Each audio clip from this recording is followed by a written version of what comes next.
Salut à toutes et à tous, aujourd'hui je vous retrouve pour vous faire la critique du dernier film de Rian Johnson, le film Wake Up Dead Man à couteau tiré. C'est donc un film américain réalisé, comme je l'ai dit, par Rian Johnson.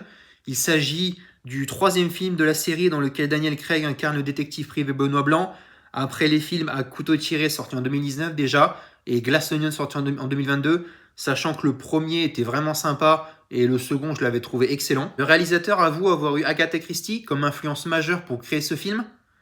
Il ajoute que le meurtre est maquillé en quelque chose d'impossible qui n'aurait jamais pu se produire, quelque chose de presque miraculeux. Et il faut savoir que l'œuvre fait partie des 10 films de l'année au NBR, donc au National Board of Review de 2025. Le film est présenté au Festival international de Toronto de 2025. Et il est sorti dans quelques cinémas le 26 novembre 2025, avant sa sortie internationale, donc aujourd'hui le 12 décembre. Il faut savoir que Netflix, donc, qui a l'exclusivité de la saga, a déboursé plus de 440 millions pour les deux suites. C'est d'ailleurs la saga policière la plus visionnée, la plus populaire de la plateforme. Et le film, pour conclure, a un budget conséquent de 210 millions de dollars. La distribution, quant à elle, est assez exceptionnelle puisqu'on va retrouver Daniel Craig, Mila Kunis, Andrew Scott, Glenn Close, Jeremy Renner ou encore Kerry Washington.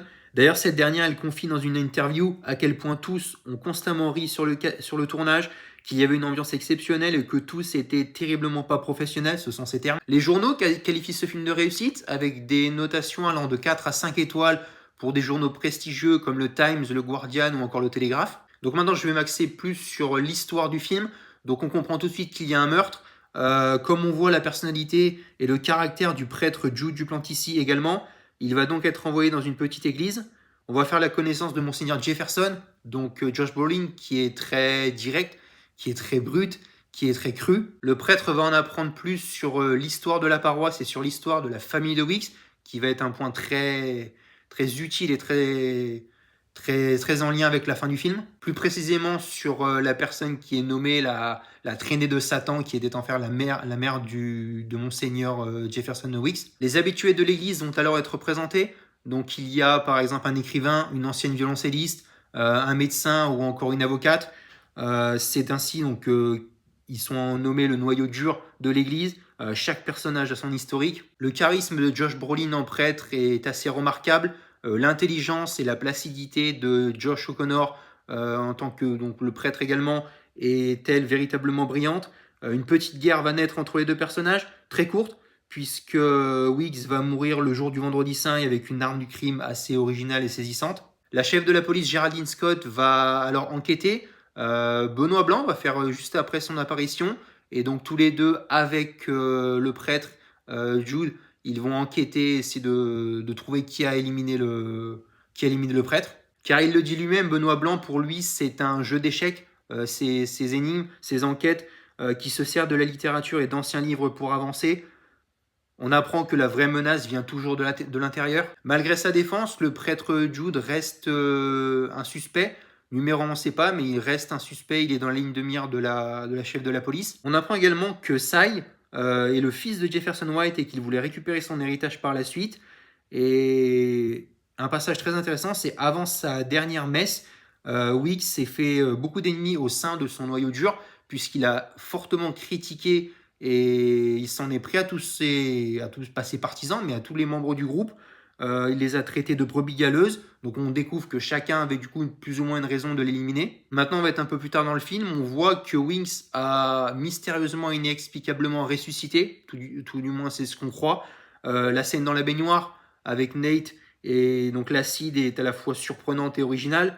Et en fait, Nate Share pourrait éliminer Winks avec beaucoup de subtilité, de délicatesse et de dissimulation. Parce qu'en fait, toute cette histoire est l'histoire donc passée donc de la mère du grand-père de Weeks serait en fait liée avec une quête du diamant et de l'argent. Mais c'est en réalité Martha qui était derrière tout ça et qui s'est servi de Nate et de Samson le gardien.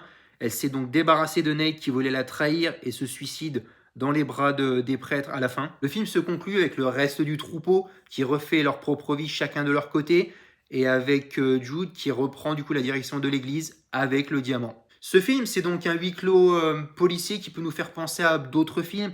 Ça peut être un mix par exemple entre Le Crime de l'Orient Express, évidemment, Les Huit Salopards, Mort sur le Nil, Scream ou encore le film Millennium. Pour revenir au Crime de l'Orient Express, c'est presque un duel à distance d'ego et d'intelligence entre d'un côté Hercule Poirot et de l'autre Benoît Blanc. Tous deux sont exceptionnels dans leur domaine. La performance de tous est excellente. Maintenant, mention spéciale à Josh O'Connor, qui est vraiment remarquable et qui illumine ce film, comme c'était le cas dans le film Challengers, sorti il y a pas très longtemps, le film de Guadagnino. Wake Up Dead Man, c'est donc une critique de la société contemporaine, enrichie de réflexions sur l'actualité et la foi et la religion aux États-Unis. La richesse et le pouvoir, c'est le serpent et la pomme d'Adam qui est fait référence. C'est un évangile, une voix céleste, selon le réalisateur, sur le commandement, la domination et l'hypocrisie, comme la misogynie et l'homophobie qui est traitée. C'est une enquête gothique et mystique, un cozy mystery, c'est comme ça qu'on appelle un peu version Only Murders in the Building, c'est-à-dire qu'on apprend dès le début qu'il y a un meurtre et on apprend l'identité du meurtrier qu'à la fin. Il plante par-ci par-là quelques pics à Donald Trump sur lui et son idéologie, mais il nous prouve, Rian Johnson, qu'une nouvelle fois, il détient les clés d'un excellent whodunit hivernal, avec une première partie avant le meurtre, beaucoup d'explications, puis la seconde avec la résolution. Le fait qu'elle soit impossible à résoudre, du moins c'est ce qu'on croit pendant longtemps, ça la rend encore plus intéressante, je trouve. L'histoire du joyau, elle, c'est le cœur de la résolution de l'enquête. C'est un peu trop gros, c'est un peu irréaliste, même si c'est bien orchestré et bien pensé. C'est réellement un film de 2025 avec quelques références, et par exemple l'omniprésence des réseaux sociaux présente dans ce film. Pour conclure, il est passionnant, il n'est pas parfait, mais il est passionnant avec tantôt de l'humour, une pointe de drame et voire un petit peu de l'horreur. Donc moi c'est un film que j'ai vraiment aimé. J'ai aimé surtout la première partie. Après c'est vrai que le film est un peu long. 2h26, ça reste très long, peut-être trop long. C'est donc un film sur la tentation, l'avarice et l'envie qui est magnétique et qui rend accro. C'est un film qui reste très intéressant. Le meilleur des trois, je ne sais pas. Moi j'avais beaucoup aimé le second. Mais en tout cas, encore une fois, le film un peu trop long, mais très intéressant. Voilà, je vais m'arrêter là pour cette vidéo. Dites-moi ce que vous en avez pensé dans les commentaires.